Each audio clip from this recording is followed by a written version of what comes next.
Dinners for the homeless. I feel like Joan of Arc.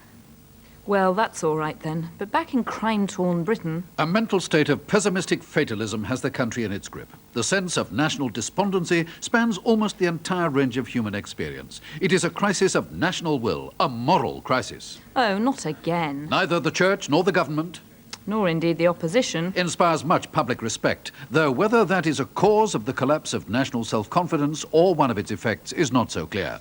Either way, the most widely favoured reaction to this heap of woes... Seems to be a desire to emigrate, in effect to run away. A point not lost on the Germans who seized upon it with relish in Die Süddeutsche Zeitung. The desire of Britons to emigrate is in keeping with the centuries-old need to escape the British weather and food. Already in the 16th century, before there was even any talk of capitalism, Drake and his gang founded colonies so that they would never have to live in England again. The paper continued... Cricket can be played throughout the year in the West Indies, and the weather is never really hot enough between the North Sea and the Atlantic for cucumber sandwiches. Those cotton wool white bread triangles devoid of any taste to be seen as a refreshing meal. That was the reason why, 400 years ago, Britons spread out to sow the seeds that led to an empire over which the sun never set. Interestingly, there was no mention of football. 2 World Wars and 1 World Cup. Doo-dah, doo-dah. As we were reminded in 100 pages of tribute to a national hero, Bobby Moore. Hunter Davis, in today's Daily Mail, summed it up. I wonder now whether the great outpouring of affection for Bobby Moore isn't the sign that we now want something else from our heroes. Something more like we got from the old, more distant heroes of the past, who rose above the hubbub and the human squalor with their dignity and restraint and moral fortitude. Those were the days when the going was good. Good night.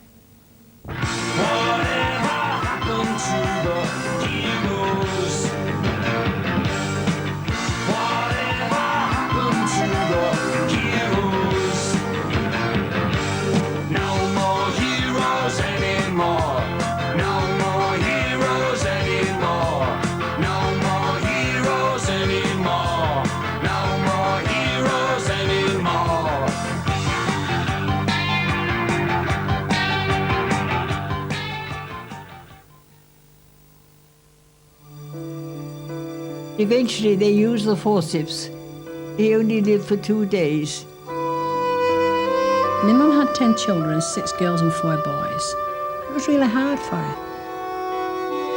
I've had 12 children. They just rolled up one after the other. The voice of a generation. A labour of love speaks of the pain and celebration behind childbirth in the early 20th century.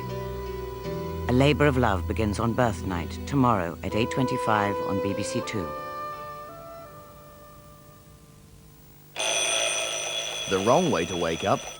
Letting Tiddles disturb the catnap. The right way to wake up. Tune in to Radio 2 and wake up to Wogan.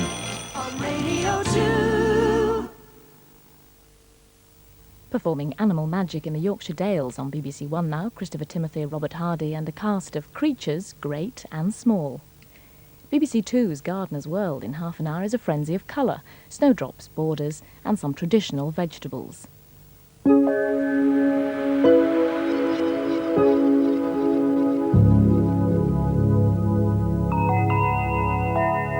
Now on BBC Two, Public Eye.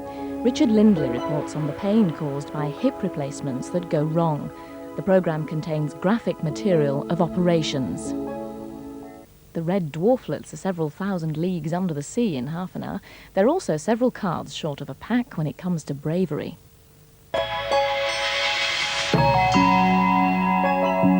Time to get sowing, propagating and growing now on BBC Two, all in the gardener's world.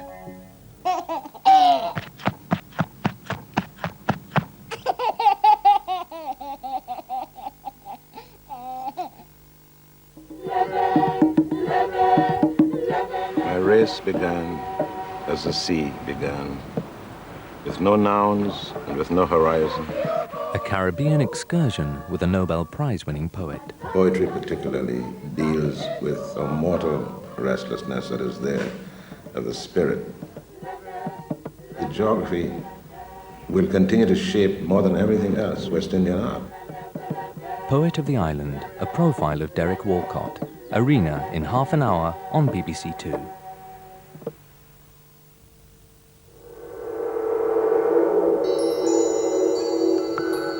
There's something lurking at the bottom of the sea now on BBC Two. Is it a bird? Is it a...